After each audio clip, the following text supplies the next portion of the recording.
আজকের গল্পটি কঠোরভাবে প্রাপ্তমনস্কদের জন্য পরিবেশিত। মদ্যপান ও ধূমপান স্বাস্থ্যের জন্য ক্ষতিকারক। Smoking and consumption of alcohol are injurious to health. গল্পের বেশ কিছু অংশ, সংলাপ এবং আবহ আপনাদের মনে নাড়া দিতে পারে বা বিপরীত প্রতিক্রিয়া সঞ্চার করতে পারে। এই ঘটনাগুলি সত্য নয়, শুধুমাত্র রোমাঞ্চকর পরিবেশ ও প্লট তৈরির জন্যই রচনা করা হয়েছে। যদি তেমন কোনো অংশ বা ঘটনার সাথে বাস্তবের মিল পান, তা নিতান্তই কাকতালীয়। আমরা আশা করব শ্রোতারা সংস্কার মুক্ত মনে গল্পটি উপভোগ করবেন।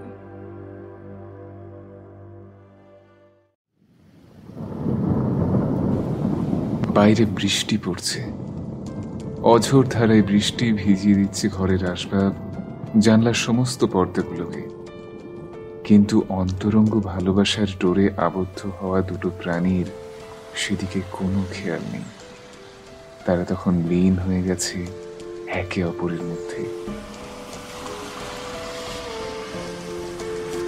সদ্য যৌবনের চৌকাঠে পা রাখা মেয়েটি যেমন নিজেকে হারিয়ে ফেলেছে আদিম কামনার অতল স্পর্শী গহ্বরে, তেমনি ছেলেটিরও আর নিজেকে আটকে রাখার মতো ক্ষমতা নেই। তারা দুজনেই চায় তখন পরিতৃপ্ত হতে। ভাবসাগরে ডুবে থাকা দুজনেই তখন মত্ত, একে অপরের শরীরকে মুঠিত করে নিজেদের তৃপ্ত করতে।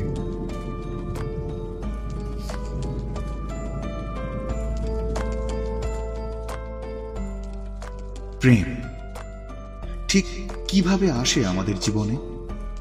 আচ্ছা, নিষিদ্ধ প্রেম বলে আদৌ কি কিছু আছে? বা হারিয়ে ফেলার ভয়ে মনের মানুষকে বলা হয়ে ওঠে না নিজের মনের সেই বিশেষ অনুভূতিটা যা তাকে বলা হয়নি কোনো দিন? কেমন হয় সেই অনুভূতিটা এমন সময়ে মনের মানুষকে জানাতে যখন তার আসার কোনো সম্ভাবনাই ছিল না? কি শিরশির করে উঠল তো গাটা? তাহলে চলো বন্ধুরা, শুনে নি টিম গল্পগুজবের এবারের বিশেষ নিবেদন, সাগর তপাদারের কলমে এক অন্য ধারার প্রেমের গল্প, অন্তরঙ্গ। আজকের গল্প পাঠে রয়েছে অমিত, বিভিন্ন চরিত্রে অনিশ, রাজ চট্টোপাধ্যায়, সোমদর্শী, বর্ষা ও গীতিকা। শব্দ সংযোজন এবং মাস্টারিংয়ে রিম্পা ঘোষ। বিশেষ আবহ দীপ্তদীপ এবং শুভ্রকমল। পোস্টার ডিজাইন পিক্সেলেট থেকে Akash. Edit, sound effects, visual graphics ও নির্দেশনায় সোমদর্শী এবং সূত্রধার আমি স্নেহাদ্রি। শুরু হচ্ছে এবারের বিশেষ নিবেদন, সাগর তপাদারের কলমে এক অন্য ধারার প্রেমের গল্প, অন্তরঙ্গ। শুনতে থাকুন শ্রোতা বন্ধুরা।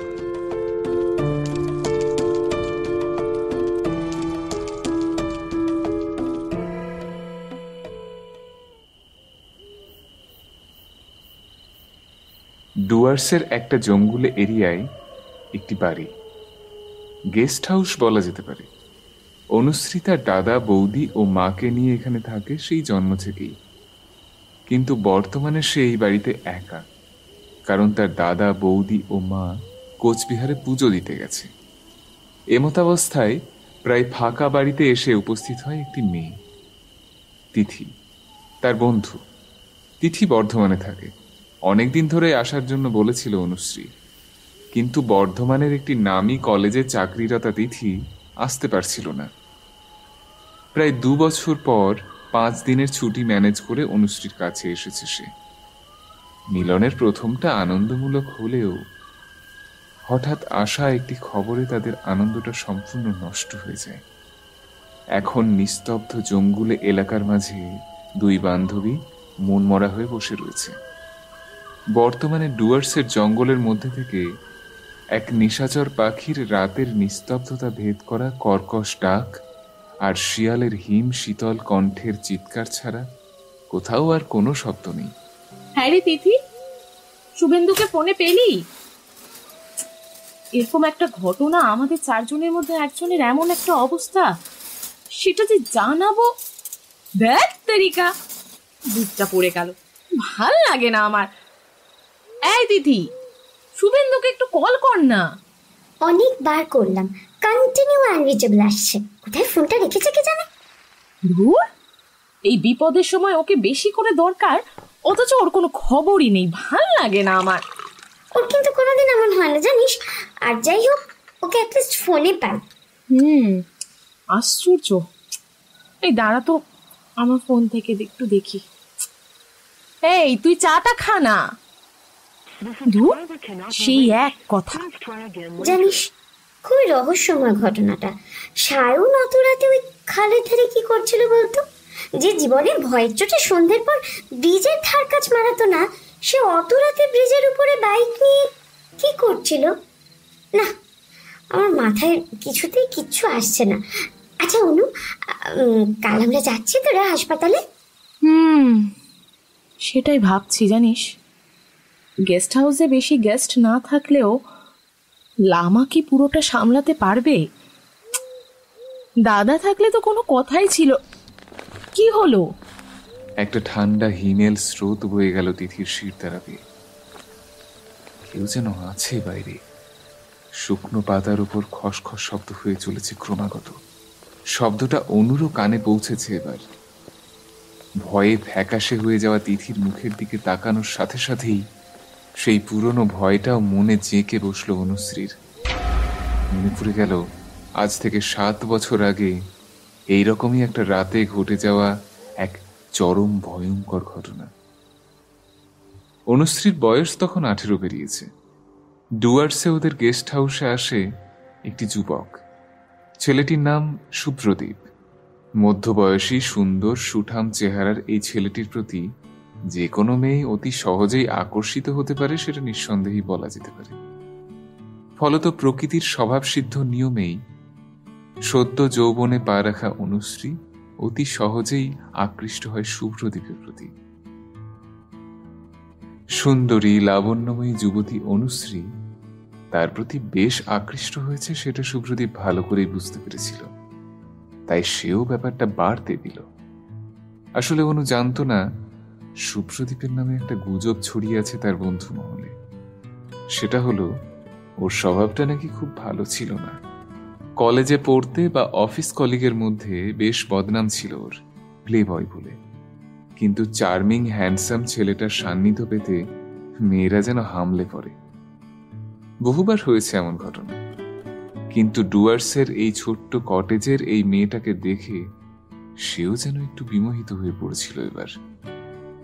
সুব্রদীপ দেখল কেমন যেন একটা সহজাত অপূর্ব সৌন্দর্য আর নৈসর্গিক লাবণ্য ছড়িয়ে আছে মেয়েটার ওই রূপে। যে সুব্রদীপ প্লেবয় নামে কুখ্যাত, যে সুব্রদীপের চরিত্র কালিমা লিপ্ত, সেও যেন এবার ধীরে ধীরে অন্তরঙ্গ হতে শুরু করলো অনুশ্রীর সঙ্গে। অনুশ্রীর বাবা মা খুব উন্নাসিক ছিলেন না। তারা মেয়েকে বন্দিনী নয়, স্বাধীনভাবে চলাফেরা করে বাঁচতে দিয়েছিলেন। তারা জানতেন এই গেস্ট হাউসে নানান জায়গা থেকে বিচিত্র সব মানুষের সমাগম হয়। তাদের চিন্তাধারা, রুচিবোধ আর বিশেষত চরিত্রের মধ্যে একটা বৈসাদৃশ্য যে থাকবে, সেটা অস্বাভাবিক কিছু নয়। কিন্তু অনুর বাবা মা চাইতেন সে স্বাবলম্বী হয়ে উঠুক, কারোর উপর নির্ভরশীল যেন না হতে হয় কখনো তাকে। তাদের বিশ্বাস ছিল তাদের মেয়ে কোনো খারাপ কাজ বা অপ্রীতিকর কোনো কাজে লিপ্ত হবে না, যেটাই তাদের বাবা মার সম্মানহানি ঘটে। কিন্তু তারা এতটা বিশ্বাস না করে একটু হলেও যদি রাশ টানতেন বা সামান্য নজরে রাখতেন, তাহলে সদ্য যৌবনে পা দেওয়া অনু এত বড় বিপদে হয়তো পড়ত না। শুভ্রদীপের দিক থেকে অনুচ্চারিত সম্মতি পেয়েই একে অপরের অত্যন্ত কাছে চলে এসেছিল অনুশ্রী। বিভিন্ন জায়গায় ঘোরা, একসাথে খাওয়া, এমনকি নিজেদের মনের ভাবও আদান প্রদান করতে থাকে নিত্য নৈমিত্তিকভাবে। নিজের সুখ, দুঃখ, ভালো লাগা, মন্দ লাগা তারা একে অপরকে বলতে লাগলো নির্দ্বিধায়, নিঃসংকোচে। জানো অনু, আমার না একটা বাজে বদনাম আছে চারিদিকে। আমি নাকি মেয়েদের মন নিয়ে খেলে বেড়াই, কিন্তু সকলে আমার মেয়েদের সাথে ঘোরাটাই দেখে। তাদের মধ্যে কি খুঁজি সেটা দেখে না, জানো তো, সেটা দেখে না। আচ্ছা শুভ্র, খুঁজলেই কি সবকিছু আদৌ পাওয়া যায়? যায় না বুঝি? তাহলে আমরা সবাই যে ভগবানকে খুঁজে বেড়াই, তার সান্নিধ্য যাই, পাই কি? না, সবাই পাই না। কিন্তু তুমি কি জানো এই খোঁজার অনুভূতিটা ঠিক কতটা গভীর? আমিও তাই খুঁজি এমন একটা মন যে আমায় আপন করে নেবে, আমার সব দোষ, আমার সব খারাপ দিকগুলো শুধরে ভালো করে দেবে। কিন্তু শুভ্র, তুমি তো খারাপ নও। তোমাকে এমন কথা কে বললো শুনি? আমার বাবা। তোমায় তো আগেই বলেছিলাম আমার মা নেই। বাবা আমায় কোনোদিন তেমন ভাবে ভালোই বাসেনি। সে সারাদিন অফিস আর নিজের কাজ নিয়েই বিজি থাকতো। আমি কেমন আছি সেটা খবর নেওয়ার তার দরকারই পড়েনি কোনোদিন। জানো অনু, বাবা আমায় মা মারা যাওয়ার জন্য দোষী ভাবে। কেন? আসলে কি বলতো, মায়ের প্রেগনেন্সি নিয়ে কিছু কমপ্লিকেশনস ছিল। ও, এটা জানা সত্ত্বেও আমার মা কোনো বাধা শোনেনি। আমাকে পৃথিবীর আলো দেখাতে গিয়েই সব শেষ। ছোটবেলা থেকেই আমি বোর্ডিংয়ে থেকেই মানুষ হয়েছি। জানো, আমার মাকে বাবা প্রচন্ড ভালোবাসতেন এবং ইনফ্যাক্ট এখনো বাসেন হয়তো। কিন্তু এসবের মাঝে আমার ছোটবেলাটাই হারিয়ে যায়। কিন্তু অনু, আমি যে প্রতিটা মেয়ের মাঝে সেই স্নেহময়ী হাতের স্পর্শ পেতে চাই, যা আমি চেয়েছি এতদিন, কিন্তু পাইনি কোনো কালেই। দেখো শুভ্র, আমি আমি জানি না যে আমরা আদৌ সারা জীবন একসাথে থাকতে পারবো কিনা, কিন্তু আমি এটা জানি যে আমি যত দিন বেঁচে থাকবো তুমি আমার সাথে থাকবে। আমি তোমায় আগলে রাখতে চাই। আমি সারাটা জীবন তোমায় আগলে রাখতে চাই। আমার ভালোবাসার পরশে তোমায় শক্ত করে বেঁধে রেখে দেব আমার কাছে। থাকবে শুভ্র আমার কাছে? শুভ্রর দুটো চোখ তখন আর্দ্র হয়ে উঠেছে। ঝাপসা লাগছে অনুশ্রীকে। তার ইচ্ছে করছে কাঁদতে, প্রচন্ড চিৎকার করে গলা ফাটিয়ে কাঁদতে, কারণ সে যে ভালোবাসার কাঙাল। অনুর হাতটা নিজের হাতের মধ্যে শক্ত করে চেপে ধরল শুভ্র। এটাই তো চাইছিল। এই ভালোবাসাটার জন্যই তো এত মেয়ের সাথে ঘুরেছে সে, কিন্তু পায়নি। রাত গভীর হলো। গেস্ট হাউসে অনুর ঘরের জানালার পর্দা উড়ে যাচ্ছে হিম শীতল হাওয়ায়। বিদ্যুৎ চমকে উঠল, সাথে পড়ল প্রচন্ড জোরে একটা বাজ। চমকে উঠে শুভ্রকে শক্ত করে জড়িয়ে ধরল অনুশ্রী। বাইরে বৃষ্টি নেমেছে। অঝোর ধারায় বৃষ্টি ভিজিয়ে দিচ্ছিল ঘরের সব আসবাব, জানালার সমস্ত পর্দাগুলোকে। কিন্তু অন্তরঙ্গ ভালোবাসার ডোরে আবদ্ধ হওয়া দুই প্রাণী সেদিকে কোনো খেয়াল নেই। তারা যখন লীন হয়ে গেছে একে অপরের মধ্যে, সদ্য যৌবনের চৌকাঠে পা রাখা অনুশ্রী যেমন নিজেকে হারিয়ে ফেলেছে আদিম কামনার অতল স্পর্শী গহ্বরে, তেমনি শুভ্ররও আর নিজেকে আটকে রাখার মতো ক্ষমতা নেই। তারা দুজনেই চাই পরিতৃপ্ত হতে। যে মানুষটার বুক ছোট থেকে শুষ্ক ফুটি ফাটা হয়ে আছে ভালোবাসার জন্য, সে যখন সেই স্বর্গীয় ভালোবাসার কাঙ্ক্ষিত স্পর্শটা পায়, আর কি পারে সে নিজেকে আটকাতে? অনুশ্রী আর শুভ্রদীপ তখন ডুবে গেছে সেই ভাবসাগরে, এবং দুজনেই তখন মত্ত একে অপরের শরীরকে মথিত করে নিজেদের তৃপ্ত করতে।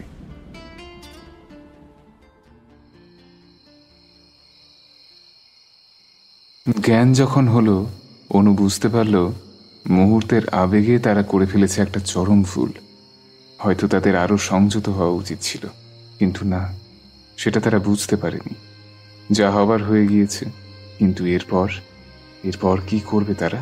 অনু সজল চোখে তাকালো শুভ্রর দিকে। ওর মনে কি চলছে সেটা বুঝতে বাকি রইল না ওর। মুহূর্তে ওকে বুকের মধ্যে জড়িয়ে ধরে বলল, চিন্তা করো না অনু, জানি আমরা হয়তো ভুল করেছি, কিন্তু আমি তোমায় সত্যি ভালোবাসি, বিশ্বাস করো। সত্যিই ভালোবাসি। দেখো, আমি ঠিক ফিরে আসবো তোমার কাছে। তোমাকে যে আমার খুব দরকার। সারা জীবন তো থাকতে হবে তোমায় আমার সাথে। আগলে রাখবে বলেছিলে না আমায়, মনে আছে? কিন্তু সহসা তাদের কথায় ছেদ পড়েছিল। গেস্ট হাউসের পিছনে একটু দূরেই ছিল ঘন জঙ্গল। সেখান থেকে আসছে খসখস করে কিসের যেন চেনা শব্দ। মানুষ, কোনো জন্তু হতেই পারে। অনেক সময় চিতাবাঘ ঢুকে পড়ে এই গেস্ট হাউসের এরিয়ায়। চুপচাপ শিকার করায় চিতাবাঘ মহা ওস্তাদ। ওদের ভুলটা ভাঙতে সময় লাগলো মাত্র কয়েক মুহূর্ত। দেখলো দুটো আলোর রেখা আস্তে আস্তে অন্ধকারের বুক চিড়ে ঢুকে যাচ্ছে গভীর জঙ্গলের অভ্যন্তরে। শুভ্রদীপের ব্যাপারটা বুঝতে বেশি সময় লাগলো না। জঙ্গলের মধ্যে কারা যাচ্ছে? আসলে সে এখানে এসেছিল ছদ্মবেশে এবং ধরার চেষ্টা করছিল এক চোরা চালানকারীর গ্যাংকে, যারা গোপনে হাতির দাঁতের বিজনেস করে। সরকারের পক্ষ থেকে গোপনে নিয়োগ করা হয়েছিল তাকে, তাই কেউই জানতো না শুভ্রর আসল পরিচয়। তাড়াতাড়ি তৈরি হয়ে রিভলভার নিয়ে সে এগিয়ে এসে দাঁড়ালো গেস্ট হাউস থেকে জঙ্গলে ঢোকার রাস্তার সামনে। কিন্তু অনুশ্রীর অবচেতন মন কিছুর আভাস দিচ্ছিল হয়তো, তাই শুভ্রদীপের বেরোনোর পরপরই নাইট গ্রাউন্ডটার ওপর একটা চাদর জড়িয়ে সেও পিছু নিল তার। আজ বুঝতে পারে সে যদি না বেরোতো দুটো মারাত্মক ঘটনার সাক্ষী হতে হতো না হয়তো। জঙ্গলের অন্ধকার রাত্রি, চারিদিকে নানান জীবজন্তুর ডাক ভেসে আসছিল। শুকনো পাতার উপর অতি সন্তর্পণে পা ফেলে ফেলে কিছু দূর এগোতেই স্তম্ভিত হয়ে দাঁড়িয়ে পড়ল সে। এ কি দেখছে সে? কয়েক মুহূর্তের জন্য নিজের চোখকেই বিশ্বাস করতে পারছিল না অনুশ্রী। দ্রুত একটা গাছের আড়ালে লুকিয়ে সভয়ে তাকিয়ে দেখল তার এক ভালোবাসার মানুষ রিভলভার তাক করে দাঁড়িয়ে আছে আর এক ভালোবাসার মানুষের মাথায়। অর্থাৎ যাকে অনুশ্রী এতদিন দেখে বড় হয়েছে, যাকে সব ভালো খারাপের বন্ধু ভেবেছিল, তার জন্মদাতা বাবা স্বয়ং রয়েছে রিভলভার তাক করে শুভ্রদীপের মাথা লক্ষ্য করে। আশেপাশে কিছু মানুষ শুভ্রর হাত ধরে হাঁটু মুড়ে বসিয়ে রেখেছে মাটিতে। কিন্তু এই দৃশ্য স্থায়ী হলো মাত্র কয়েক সেকেন্ড। একটা নিষ্ঠুর হাসি ছড়িয়ে পড়ল অনুর বাবার মুখে, আর পরক্ষণেই পয়েন্ট ব্ল্যাঙ্ক রেঞ্জ থেকে চালিয়ে দিল গুলিটা শুভ্রদীপের মাথা লক্ষ্য করে। কাটা কলা গাছের মতো মাটিতে পড়ে গেল শুভ্রর নিথর দেহটা। অনুশ্রী একটা তীব্র চিৎকার করতে গিয়েই মুখে হাত চাপা দিয়ে কোনো রকমে আটকালো নিজেকে। তারপর নিষ্ঠুর ওই লোকটা, যাকে অনু নিজের বাবা বলে চিনত, তার নির্দেশে শুভ্র শরীরটাকে পুঁতে দিল মাটির তলায়। চুপচাপ নিজেকে বাঁচিয়ে ওখান থেকে বাড়ি চলে এসেছিল অনুশ্রী। ওর বাবা যে একজন পোচার ভাবতেই পারেনি সে। না, এখন তো শুধু একজন পোচার নয়, সে একজন নৃশংস খুনি, যে তার মেয়ের ভালোবাসার মানুষটাকে নির্মমভাবে খুন করে মাটির তলায় পুঁতে দিয়েছে। এমন সময় কয়েকটা তীব্র বিদ্যুৎ রেখা ফালা ফালা করে চিরে দিয়ে গেল নিকষ অন্ধকার আকাশটাকে। মেঘের গম্ভীর ডাক কানে এসেছে অনুশ্রীর। মুখ তুলে তাকালো সে উপর দিকে। তার মনে যেমন ঘনিয়েছে ঘৃণা, অবিশ্বাস আর অব্যক্ত রাগের মেঘ, গোটা আকাশটাও যেন তারই নমুনা মাত্র। সত্যি কি বিচিত্র! মানুষ প্রকৃতি দীর্ঘদিন একসাথে থাকার পরেও, অজস্র ভালো মুহূর্ত কাটানোর পরেও এক নিমেষে কেমন অচেনা অজানা লাগে সেই মানুষটাকে। একটু আগেই সে কত সুখ স্বপ্ন বুনেছিল শুভ্রদীপের বুকে শুয়ে, আর এখন কেউ যেন প্রবল আক্রোশে এক নিমেষে সেটা মুছে সাফ করে দিয়েছে একটা সামান্য রাবার দিয়ে। কোনটা সত্যি তবে? এখন সে যেটা অনুভব করছে, যে ঝড়টা মনে উঠেছে, সেটা না একটু আগে উপভোগ করার সেই মুহূর্তগুলো? সুখ সত্যি বড় বড় বেশি ক্ষণস্থায়ী। একটা বিষাদ ঘন দীর্ঘশ্বাস উঠে এলো অনুশ্রীর বুকের গভীর থেকে। বৃষ্টি নামলো অঝোর ধারায়। অনুশ্রী দাঁড়িয়ে আছে চুপচাপ, নিশ্চল পাথরের মূর্তির মতো। গায়ের চাদরটা মাটিতে পড়ে গেছে কখন, বৃষ্টির জলে ভিজে যাচ্ছে পরনের গ্রাউন্ডটা, কিন্তু সেদিকে খেয়াল নেই অনুর। বৃষ্টির জল গড়িয়ে নামছে তার মুখ বেয়ে, কিন্তু সে জানে সেটা শুধুমাত্র বৃষ্টির জল নয়, সেখানে মিশে আছে 18 বছর বয়সী এক নিষ্পাপ ফুলের মতো মেয়ের বুক ভরা কান্নার জল, যে সদ্য হারিয়েছে তার নিজের জীবনের দুজন ভালোবাসার মানুষকে। এর পরের ঘটনা সত্যিই খুব কষ্টকর ছিল অনুশ্রীর কাছে। নিজের সমস্ত দুঃখ আর হতাশার পাহাড়কে সরিয়ে রেখে সে পুলিশের কাছে ধরিয়ে দিয়েছিল নিজের বাবাকে। শুভ্রর বডিটাও উদ্ধার করে ওর বাড়িতে খবর দেওয়া হয়েছিল, কিন্তু শক পেল একটা জিনিস দেখে। শুভ্র বলেছিল ওর বাবা ওকে ভালোবাসে না, কিন্তু আদপে সেটা বাস্তব নয়। শ্মশানে শুভ্রর বাবার সেই বুক ফাটা কান্না দেখে কে বুঝবে এই মানুষটাই নিজের ছেলেকে দূরে সরিয়ে রেখেছিল ইচ্ছাকৃতভাবে। সত্যি কত বিচিত্র মানুষ প্রজাতিটা, তাই না? অনুশ্রীর বাবার যাবজ্জীবন জেল হয়, আর অনু কলকাতায় এসে ডুবিয়ে দেয় নিজেকে পড়াশুনোর জগতে। সেখানেই আলাপ হয় তিথি, শুভেন্দু আর নয়নের সাথে। কেমন করে কে জানে ভালো বন্ধু হয়ে উঠল ওরা চারজন। দীর্ঘ 7টা বছর পরে কেন সেই পুরনো কথাগুলো এক লহমায় মনে পড়ে গিয়েছিল অনুশ্রীর। তিথির প্রবল এক ধাক্কায় সম্বিত ফিরল ওর। চমকে উঠে শুনল সেই খসখস শব্দটা এখনো হয়ে চলেছে। শব্দ? কই, আমি তো কিছু শুনতে পাচ্ছি না। দূর, ও বাইরে শিয়াল টিয়াল হবে হয়তো, যা জঙ্গলি এরিয়া সব সময় কিছু না কিছু আসতে থাকে। তোর মনের ভুল, বুঝলি? দেখ, এত চিন্তা যদি। ওই আবার, এ তো কাশির শব্দ। অনু, আমি ভুল নই, বাইরে নিশ্চয় কেউ আছে যে আমাদের কথা চুপচাপ শুনছে। তুই দেখ না। দূর, আমার আর ভালো লাগছে না। আরে বাবা, এটা জঙ্গল, কত রকমের জন্তু জানোয়ার আছে, ওরাই হয়তো ঘোরাঘুরি করছে, তুই এত ভয় পাস না তো। অনু শোন, কোনো জন্তু চলাফেরা করলে না তার শব্দ ওই মানুষের কাশির মতো হয় না, বুঝেছিস? বাইরে নিশ্চয়ই কিছু আছে। আমার কিন্তু একদম ভালো লাগছে না ব্যাপারটা। আমার খুব ভয় করছে রে অনু। তুই যা না, যা না প্লিজ, যা গিয়ে দেখ না কি আছে বাইরে। তিথি, তিথি, এমন করছিস কেন তুই? হ্যাঁ, তুই তো আগে এরকম এতটা ভীত ছিলিস না। আচ্ছা আচ্ছা আচ্ছা আচ্ছা আচ্ছা, কাম ডাউন, কাম ডাউন, আমি দেখছি। কোথায় কোথায় দেখ তো, কিছু আছে? হ্যাঁ, তুই আয়, তুই এদিকে আয়, তুই এইদিকে এসে দেখ। কিন্তু আমি যে শুনলাম, তাহলে? বললাম জঙ্গলে এলাকা, এইসব শব্দ হতেই পারে। তুই বেকার টেনশন করছিস, জানিস তো। তুই শুভেন্দুকে? কে কে ওখানে? আরে দরজাটা খুলতে মেয়ে দুটো, আমি শুভেন্দু। এবার সত্যি মাথাটা গরম হয়ে যায় অনুর। এত মহা বদমাইশ ছেলে দুটো মেয়েকে বেমক্কা ভয় দেখিয়ে দিয়েছিল। অনু একা নয়, তিথিও রাগে গজরাচ্ছে তখন। তারপর দ্রুত গিয়ে দরজার পাল্লাটা খুলতেই হুড়মুড় করে ঢুকে পড়ল শুভেন্দু। কিরে, কতক্ষণ লাগে দরজা খুলতে? আরেকটু হলেই দরজাটাই ভেঙে ফেলতাম। কি হলো, মারছিস কেন? হ্যাঁ রে, এই মরকট, এইভাবে কেউ ভয় দেখায় কাউকে? হ্যাঁ, আরেকটু হলে না। আরে আরে মারছিস কেন? এক ডাকে তো তোদের কথা কানে যায় না। উফ, হাতে কি জোর হয়েছে রে। মারি, গালটা ফেটে গেল বোধহয়। জিম টিম করছিস নাকি রোজ? হ্যাঁ, জ্বলিয়ে দিল গালটা। ফেটে যায়নি, রক্ত বেরোয়নি, কিন্তু এইবার আমি সেটা করব।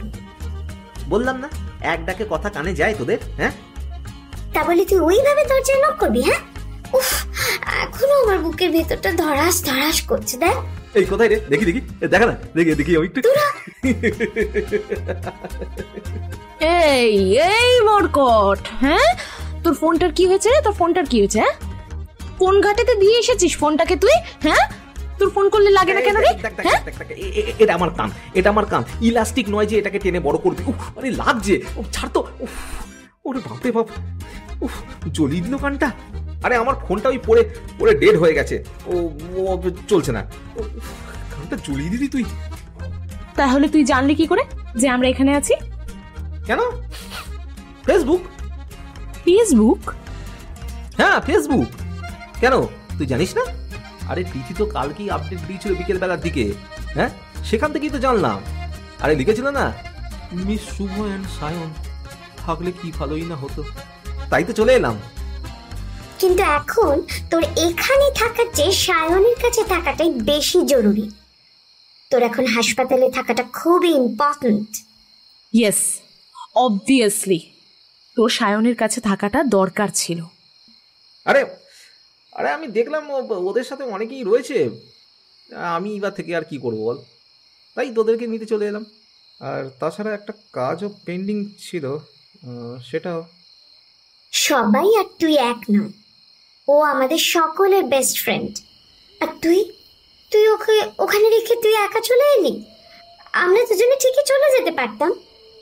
এই সরি সরি সরি রে, আর হবে না আর হবে না, এই প্লিজ, এই লাস্ট টাইম, এটাই লাস্ট টাইম, ক্ষমা করে দে। আর আর কোনো দিন হবে না, এইরকম কাজ কোনো দিন আর করবো না রে ভাই। আচ্ছা হয়েছে, ও এখন কেমন আছে রে? আরে আমি যখন দেখলাম তখনও সেন্সলেস ছিল, মাথায় একটা গভীর ক্ষত হয়েছে, ব্যান্ডেজ করে পেন কিলারও দিয়েছিল, আর বাঁ হাতটা ভেঙে গেছে রে। সত্যি সত্যি ছেলেটা খুব কষ্ট পাচ্ছে, খুব খুব।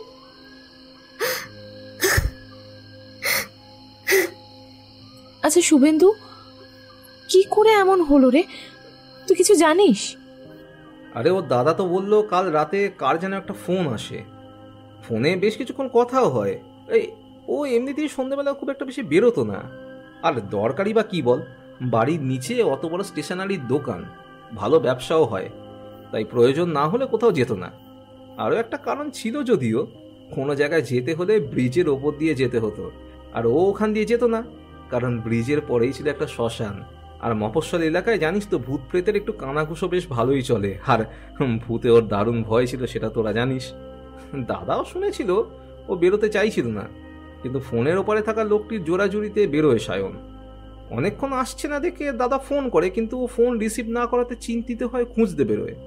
ব্রিজের ওপরে গিয়ে সায়নের দাদা দেখে যে বাইকটা একদিকে পড়ে আছে, আর ও একদিকে মুখ গুজে পড়ে আছে, আর ব্রিজের রেলিংটা একদিকটা পুরো ভেঙে গেছে। তারপরে ঘটনা তো সবই তোরা শুনেছিস। সত্যি কিভাবে যে কি হলো না আমি এখনো বুঝতে পারছি না, জানিস না, কিছু ভালো লাগছে না, কিছু ভালো লাগছে না। দেখ অনু, দেখ অনু অনু অনু অনু দেখ, আমরা সবাই একে অপরকে এত ভালোবাসি যে আমরা সামান্য কিছুতেই ওয়ারিড হয়ে পড়ি। আর এটা তো এরকম একটা ঘটনা। দেখ বাবু, কাঁদিস না প্লিজ প্লিজ অনু, প্লিজ দেখ, কাঁদিস না। তোর চোখের জল আমার ভালো লাগে না, তোর চোখের জল আমি দেখতে পারি না, ভুলে গেছিস সেটা? এই এই প্লিজ প্লিজ কাঁদিস না, ওহ কাঁদিস না বাবা। আচ্ছা ছাড় না ছাড় না, ওহ ওঠ ওঠ, এবারে এবার এবারে এবারে একটু আমায় কিছু খেতে দে তো। এই জানিস তো ছুঁচোটা অনেকক্ষণ ধরে কিছু পাইনি, কিন্তু পেটে মারাত্মক ডন বৈঠক দিচ্ছে। ওহ আমার হেভি খিদে পেয়েছে, এবার একটু কিছু ব্যবস্থা করো, নাহলে ও কিন্তু পেট ফাটিয়ে বেরিয়ে আসবে আমার, সেটা ভালো হবে। ঠিক আছে, তুই ফ্রেশ হয়ে আয়, আমি খেতে দিচ্ছি। এই দিদি চল, এই কালকে ভোরে না বেরোলে কিন্তু মালবাজারের ট্রেনটা পাবো না, বুঝলি? হ্যাঁ চল। তিথি আর অনু চলে যাওয়ার পর শুভেন্দু উঠে দাঁড়ায়, ভালো লাগছে না। আস্তে আস্তে ঘরের চারিদিকে তাকায়। কতবার এখানে এসেছে বেড়াতে, এই ঘরে ওরা চারজন কত যে খুনসুটি, আনন্দ আর সুন্দর সময় কাটিয়েছে তার ইয়ত্তা নেই। ঘরের চারিদিকে তাকালে সেসবের নানান চিহ্ন চোখে পড়ে। সামনের ওয়ার্ড্রোবের উপর একটা সুন্দর ফ্রেমবন্দি গ্রুপই চোখে পড়ে শুভেন্দুর। অজান্তেই আর্দ্র হয়ে আসে চোখের পাতা দুটো। ফটোটা হাতে তুলে নিয়ে একবার হাত বোলায় তার উপর, স্পেসিফিক ভাবে সায়ন আর অনুর মুখের উপর। অজান্তেই চোখ থেকে দুফোঁটা জল গড়িয়ে পড়ে ওদের মুখের উপর। তিথি আর অনু না জানতেই পারে, কিন্তু সত্যিটা তো সে জানে অক্ষরে অক্ষরে। আর বিশেষত যে বিশেষ কাজের জন্য ওর এখানে আসা, সেটা করা হয়নি। মূলত সেই অসমাপ্ত কাজটা সমাপ্ত করতেই ও এখন এই অবস্থাতেও এসেছে। কিন্তু সেই কাজ করার সাহসটা এখনো পর্যন্ত হয়নি। একটাই কারণ, যদি সফল হয় তাহলে আগামী দিন হয়তো হতে পারত ফুলের মতো সুন্দর, কিন্তু তা না হয়ে যদি অন্য কিছু হয়, ও যদি বিফল হয়, না, আর ভাবতে পারে না শুভেন্দু। আর যাই হয়ে যাক, বিশ্বাসঘাতক হয়ে থাকতে পারবে না সে। ফ্রেমটা নিয়ে সোফায় এসে বসলো সে। পকেট থেকে একটা রুমাল বার করলো, খুলে একবার দেখলো, তারপর সেটার উপর আলতো একটা চুম্বন এঁকে টি টেবিলের উপর আস্তে করে রেখে দিল। এমন সময় ফোনটা বেজে উঠল। অনু আর তিথি বোঝার আগে শুভেন্দু দরজা খুলে বাইরে বেরিয়ে গেল। কিছুক্ষণ পরে অনু এসে ফোনটা ধরল। হ্যালো, কে অনু? আমি সুবায়ুদা বলছি রে, সায়নের দাদা। বলছি শোন, কাল তোরা তাড়াতাড়ি আসিস। কেন? সায়নের কি কিছু? আরে না না, ও ঠিক আছে, out of danger. Doctor rest নিতে বলেছে। এইমাত্র কথা হলো বেশ কিছুটা। আসলে মারাত্মক একটা ট্রমার মধ্যে আছে। ট্রমা? মানে মারাত্মক ট্রমা কেন? এত ডিপ্রেসড হওয়ার তো কিছু হয়নি, এটা তো নর্মাল একটা অ্যাক্সিডেন্ট। কি বলছিস তুই? নর্মাল? রীতিমতন কাঁদছে, চোখের সামনে ওই রকম। আরে শুভেন্দুর বডিটা তো। হোয়াট? বডি মানে? কি যা তা বলছো তুমি? হ্যাঁ, শুভেন্দু একটু আগে আমার আর তিথির সাথে বসে কথা বলছিল। আরে ও তো ওয়াশরুমে আছে, এই মাত্র গেল। কি বলছো তুমি এসব? What nonsense! অনু, কি সব বলে চলেছিস তুই? বুঝতে পারছি এটা খুবই খারাপ একটা ঘটনা, কিন্তু তা বলে। অনু ধপ করে কাঠের মেঝেতে বসে পড়ে। বুকটা হঠাৎ সম্পূর্ণ ফাঁকা লাগে তার। এ কি বলছে সুবায়ুদা? বডি মানে? শুভেন্দু কি আর নেই? চোখের সামনে গোটা পৃথিবীটা যেন দুলে উঠল, আর সাথে সাথেই একটা অব্যক্ত কান্না যেন কণ্ঠ রোধ করে দিল তার। বহু কষ্টে নিজেকে সামলে উঠে কান্না মেশানো গলায় বলে উঠল,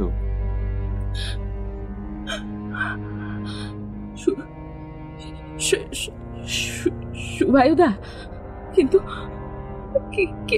একটু আগে যে ও আমার পাশে কি করে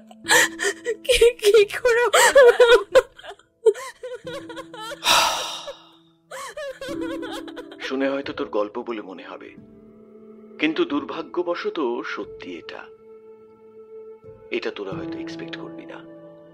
কিছুদিন আগে আমাদের এখানে বেশ কয়েকটা অ্যান্টি সোশ্যাল অ্যাক্টিভিটিস লোকেট করে এখানকার লোকাল পুলিশ। আসলে সকালে জমজমাট হলে কি হবে, রাত 8টার পর এই জায়গাটা পুরো নিশুতি। সেই সময় এইসব কাজগুলো হয়। আর আমাদের এখানে যে ব্রিজটা আছে, ওই দিকটা সম্পূর্ণ অন্ধকার। মিউনিসিপ্যালিটিকে বারবার ইনফর্ম করেও কিছু হয়নি। সেই সুযোগটাই কাজে লাগিয়েছিল ওরা। শ্মশানের মধ্যে হতো এসব। দুদিন আগে একটা লাশও পাওয়া যায় ব্রিজের নিচে খালের মধ্যে, কিন্তু পুলিশ জিজ্ঞাসাবাদ করেও কিছু করতে পারেনি। গতকাল এখানে শুভেন্দু আসে। আসলে ওর এইদিকে কোনো একটা কাজ ছিল। ফিরতে দেরি হবে মনে করে সায়নকে ফোন করে ডাকে। সায়ন প্রথমটা যেতে রাজি হয়নি, বলেছিল আমাকে পাঠাবে, কিন্তু শুভর জোরাজুরিতেও যেতে বাধ্য হয়। বাইক নিয়ে বেরায় সায়ন। তখন ওই রাত 10টা হবে। সায়নের মুখে যা জানতে পারি তাতে তো আমি স্টান্ড। মুখ থেকে কথা সরেনি এক ফোঁটা। ব্রিজ থেকে ফেরার পথে রাস্তায় দেখতে পায় কয়েকটা লোক রাস্তার মাঝে ঝামেলা করছে। বাইকের আলোয় ওরা দুজন স্পষ্ট দেখতে পায় একটা জলজ্যান্ত লোককে স্ট্যাপ করছে ওই লোকগুলো। বাইকের আলো যতক্ষণ ওদের উপর পড়েছে ততক্ষণ ছুরির আঘাতে এই লোকটা মরার পথে। কিন্তু বিপদে পড়ল সায়ন আর শুভ।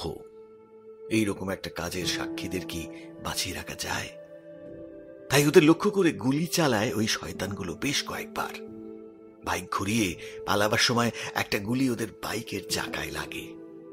তারপরই ব্রিজে ধাক্কা লাগে, শুভেন্দু পড়ে যায় 10 ফুট তলায় খালের জলে। সায়নের মাথায় আঘাত লেগে অজ্ঞান হয়ে যায়। সকালে ওর বডিটা শুভ শুভ শুভ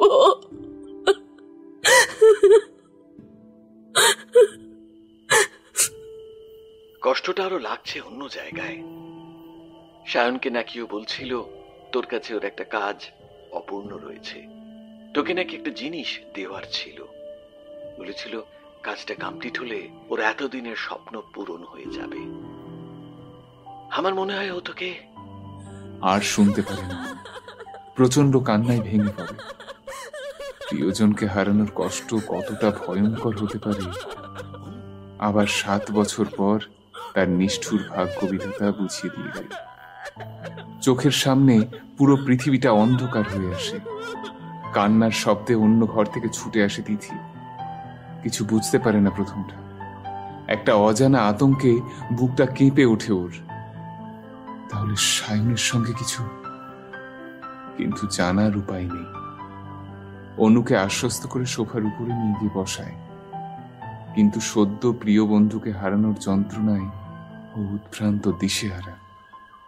কিন্তু এই কান্নায় ছেদ পড়ে একটা জিনিস দেখে, একটা আংটি, একটি ভাঁজ করা সাদা কাগজ, হয়তো চিঠি, আর একটা লাল গোলাপ, যা পড়ে আছে ওদের গ্রুপ ফটোর উপরে, স্পেসিফিক্যালি বলতে গেলে অনুর ছবির উপরে। গ্রুপ ফটো, গোলাপ আর ভাঁজ করা চিঠিটা হাতে তুলে নিল। অনু, তোকে কথাটা নিজের মুখে বলার মতো সাহস বা ক্ষমতা কোনোটাই আমার নেই। আসলে কি বলতো, তোকে আমি একটু ভয় পাই। একটু বলছি কেন, বোধহয় একটু বেশিই ভয় পাই। কিন্তু তার থেকেও তোকে আমি বেশি নিজের আপন বলে মনে করি। কবে থেকে এটা মনে হলো তা আমি জানি না, তবে একটা দিন সত্যি মনে হয়েছিল যদি তুই এইভাবে আমার দিনটা ছিল সরস্বতী পুজোর দিন, গত বছর। তুই সেদিন একটা ঘন নীল রঙের শাড়ি পরেছিলি, খোলা চুল, ঠোঁটে হালকা লিপস্টিক, আর কপালে একটা গোলাপি রঙের টিপ ছিল তোর। কি মোহময়ী লাগছিল তোকে, ওই রূপে তোকে আগে কখনো দেখিনি। চেষ্টা করেছিলাম সেদিন তোকে কথাটা বলার, কিন্তু সে সময়ে তোকে কিছু বলার মতো সাহস আমার হয়নি। তোর মনের কষ্টগুলো, তোর পাওয়া ব্যথাগুলো আমি সব সময় অনুভব করতাম, বিশ্বাস কর, কিন্তু তোকে বলতে পারিনি। তোর চোখ থেকে যদি এক বিন্দু জল পড়তো না, সেটা আমার বুকে শেলের মতো বিঁধত। কিন্তু আর নয়, আর আমি পাচ্ছি না রে, আর আমি সত্যিই পারছি না। কত রাত আমি ছটফট করেছি তোকে কথাগুলো বলার জন্য, তোকে আজকের এই কথাটা বলার জন্য কতগুলো রাত আমি না ঘুমিয়ে কাটিয়েছি।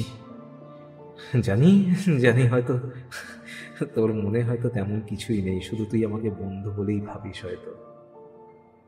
কিন্তু সত্যি আমিও সেই ভয় না তোকে এতদিন কিছু বলতে পারিনি। যদি তুই কিছু মনে করিস তাই তোকে কিছু বলতে পারিনি। যদি আমাদের এত বছরের সুন্দর বন্ধুত্বটা নষ্ট হয়ে যায়, কিন্তু আর নয়। আজ সাহস করে তোকে কথাটা বলছি, অনু, থাকবি আমার সাথে, আমার ভালোবাসা হয়ে, আমার অন্তরঙ্গ চির সাথী হয়ে। তোর শুভ। আংটিটা হাতে তুলে পরে নিল অনু। তারপর চিৎকার করে কেঁদে উঠল এক হৃদয় বিদারী যন্ত্রণায়। অজান্তেই চিঠিটা খসে পড়ে গেল হাত থেকে, আর অঝোর ধারায় চোখের জলে ভিজিয়ে দিল গ্রুপ ফটোয় থাকা শুভেন্দুর মুখটা।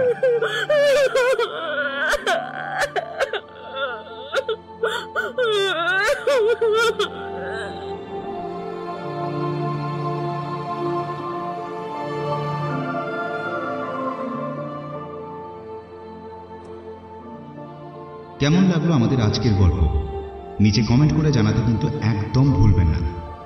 ভালো লাগলে লাইক, শেয়ার এবং কমেন্ট করতে ভুলবেন না। খুব শীঘ্রই আমরা আরও একটি রোমাঞ্চকর গল্প নিয়ে আপনাদের সামনে ফিরে আসছি। ততক্ষণ ভালো থাকুন, সুস্থ থাকুন আর শুনতে থাকুন গল্পগুজব, যেখানে গল্প হবে অল্প নয়। ধন্যবাদ।